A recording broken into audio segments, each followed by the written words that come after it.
You can feel the marble cold beneath your knees. The air smells of olive oil and something sharper fear, maybe, or the wood they're heating in the corner. Your wrists are being pulled back farther than they should go, and someone's hands are fastening leather around your throat. You try to turn your head, but the frame won't let you. This isn't an execution. This is your husband's idea of correction.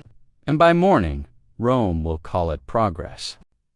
Before we go any deeper, I'd love to know where in the world you're watching this from. Drop a comment with your country. It amazes me every single time that a story this old, this buried, still finds its way to people across every continent. Rome 89 BCE, the Republic, was at its height. Marble temples climbing toward the gods. Senators debating philosophy over wine, engineers perfecting aqueducts that would outlast empires. But beneath all that brilliance, in the private courtyards of the powerful, something else was being perfected. A machine, not for war, not for slaves, not for enemies of the state, for wives. Her name, at least, the one history half remembers, was Julia Victoria, daughter of a senatorial family, educated as many Roman noblewomen were in Greek poetry and household management. Married at 16 to a man 20 years her senior, a magistrate with political ambitions and a reputation for discipline. She had done everything expected of her, bore him a son, managed his household, attended the rite ceremonies. But Julia had one flaw that Rome could not tolerate in a woman. It started with something small. A cup of bitter liquid her husband insisted she drink to cleanse the womb, he said, though she'd just given birth months before. Julia looked at him across the atrium, surrounded by slaves and clients, and asked a single word. Why? The room went silent. Not because the question was radical, but because it was public. And in Rome, a wife's obedience wasn't just a private matter, it was a performance of order itself. When she set the cup down untouched, her husband's face didn't change. He simply nodded to the steward and left the room. That night, they came for her, for slaves, eyes down, hands shaking. They led her through her own house as if it were a temple she was being exiled from. The room they brought her to was one she'd never seen before, storage space, maybe, or a workshop. In the center stood something new. A carpenter was there, wiping his hands on his tunic, and beside him, her husband, calm as a priest before a ritual. The device looked almost elegant at first glance. Curved oak beams, polished to a shine. Leather straps, soft and dark. It resembled a cradle, or maybe a loom, something domestic and harmless. But the angles were wrong. The way it bent inward, the height of the straps, the iron clasp at the necket, was designed for a very specific shape. The shape of a woman forced into submission. They stripped her without ceremony, not violently, almost clinically. Her husband watched as they fastened her wrists behind her back, then bent her forward into the cradle's curve. Her knees locked into grooves carved into the wood, her neck pressed into the iron collar. And then they tightened the straps. The pain wasn't immediate. That was the genius of it. It crept in slowly, like cold water rising. Her shoulders began to burn. Her spine arched unnaturally.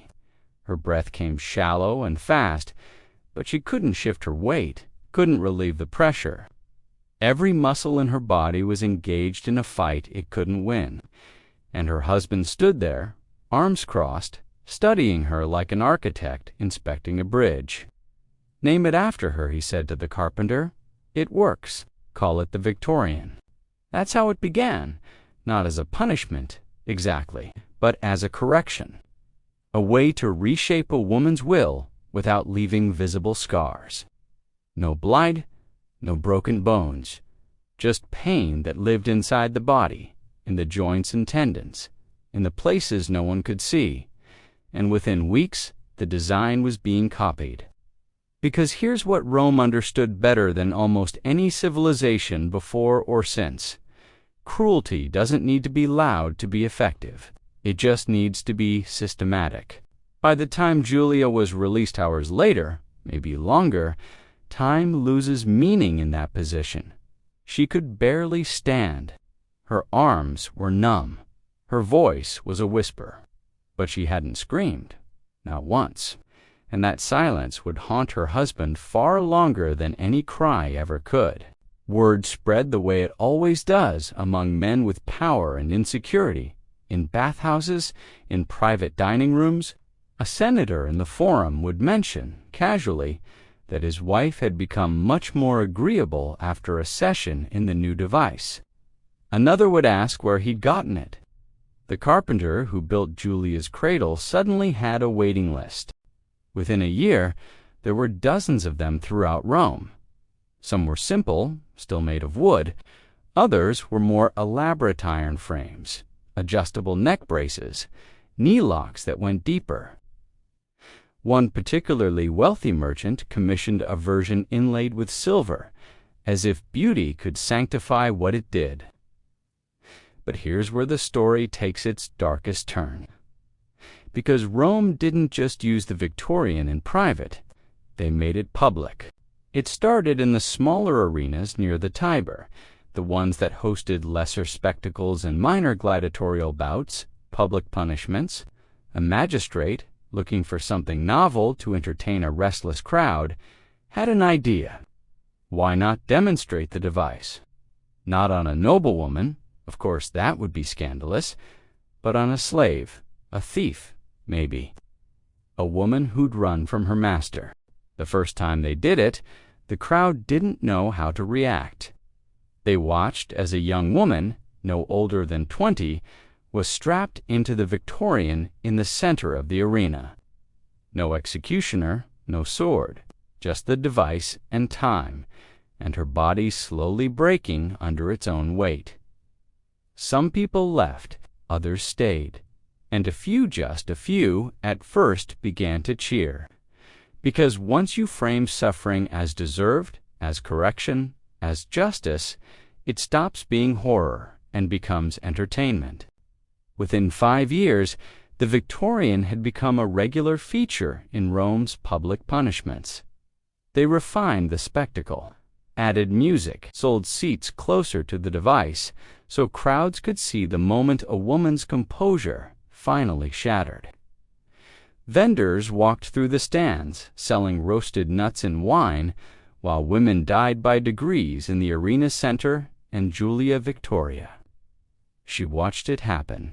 By then, she was living in a kind of ghostly existence, technically free, but forever marked.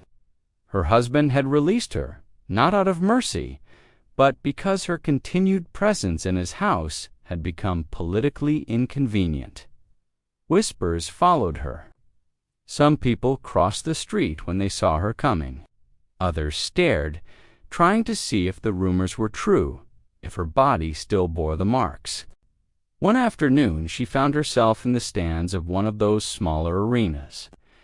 She hadn't planned to go. She'd been walking through the market when she heard the noise and followed it, almost against her will. The crowd was cheering. In the center of the arena was a girl, maybe 16, locked in a Victorian. The same curves, the same cruel geometry, her version. Julia stood at the back, her hands gripping the stone wall, and felt something inside her collapse that had nothing to do with her body. This was her legacy. Not her name, not her story, but this machine, multiplied and made into entertainment. The girl in the arena lasted 3 hours before she stopped moving. The crowd barely noticed when they carried her out. They were already calling for the next event. That night, Julia did something no one expected.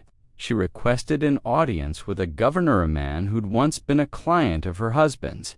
It took weeks to get the meeting. When she finally stood before him, Thin and pale, and trembling with something that wasn't fear, she made a single request. "Let me speak before one of the crowds, just once. Let them hear from the woman the device was named for." He must have thought it would be a spectacle, a curiosity. Maybe he imagined she'd beg for it to stop, or break down in front of everyone, giving them an even better show. Whatever he expected, he agreed. 2 weeks later, Julia Victoria walked into an arena for the second time in her life. But this time, she walked in alone. The Victorian stood in the center, gleaming in the afternoon sun, its iron spine catching the light like a monument. The crowd roared when they saw her half recognition, half bloodlust. They knew who she was. The legend had grown. The guards motioned for her to approach the device. She did, but when she reached it, she didn't climb in. She turned to face the crowd instead, and she laughed. Not a nervous laugh, not a bitter one. A real, full, unbridled laugh that echoed off the arena walls and silenced every voice in the stands. People didn't know what to do. Some laughed with her, uncertain. Others went quiet. A few guards moved forward, unsure if this was part of the plan. Julia raised her voice, still smiling. "You want to see me break?" she called out. "You already have. Every one of you has. You broke the moment you looked at suffering and called it order. You broke when you made cruelty into art." The governor stood, furious, but she kept going. "This machine," she said, turning to touch the Victorian's frame, "was made for me because I asked a question, because I said no. And now you sit here eating and drinking while it takes lives in front of you. You think this is power. But power that needs a machine to speak for it is just fear with better tools." They dragged her out before she could finish, but the damage was done. Not because she'd changed anyone's mind, Rome wasn't ready for that, but because she'd said it, out loud in public. And once words like that exist, they don't disappear. The Victorian continued to be used for another 50 years. Then it faded, not because Rome became more merciful, but because fashions changed. New forms of punishment became popular, new devices, but the design survived in fragment sketches, in manuscripts, descriptions in letters. Scholars centuries later would find references to crescent-shaped restraints for women and puzzle over their purpose. Julia's name vanished from official records. Her husband had it erased. But in the margins of history, in the whispered stories passed between women in markets and bathhouses and kitchens, she remained. The woman who laughed in the arena, the woman who wouldn't kneel. Archaeologists in the 19th century, excavating the ruins of a villa outside Rome, found something strange. Iron clasps, curved beams, leather fragments, preserved in clay. They catalogued it as furniture, uncertain of its purpose. One researcher, a woman, examined the measurements and realized what it was. She wrote in her notes, "This was not made for comfort. This was made to break a body from the inside." The piece sits now in a storage room of a museum, rarely displayed, poorly labeled. Most visitors walk past it without a second glance, but every now and then someone stops, reads the placard, traces the curve of the iron with their eyes, and feels something cold settle in their chest, because they recognize it, not the object itself, but the logic behind it. The desire to reshape another person's will through pain disguised as correction. That logic didn't die with Rome. It just learned to wear different clothes. Julia's story ends in silence, or, at least, the archives go quiet. No death record, no tomb. Some historians believe she lived her final years in exile somewhere near the coast. Others think she died shortly after that day in the arena, her body too damaged, her voice too dangerous. A third theory, less popular but persistent, suggests she survived and spent years traveling, speaking in small gatherings, teaching women to read and write in secret. We'll probably never know for certain, but in one crumbling manuscript discovered in a monastery library in the 15th century, there's a line that doesn't fit with the rest of the text. The handwriting is different, smaller, more precise. It reads, "The machine taught them nothing. The silence did not last, and I am still laughing." No one knows who wrote it, but it doesn't matter, because by then, Julia wasn't just a person anymore. She was an echo, a reminder carved into history's margins that no device, no empire, no gilded cruelty can silence the will to remain unbroken. And if you listen closely past the noise of centuries, past the marble and the ruin, you can still hear it. That laugh, defiant and clear, refusing, even now, to be forgotten.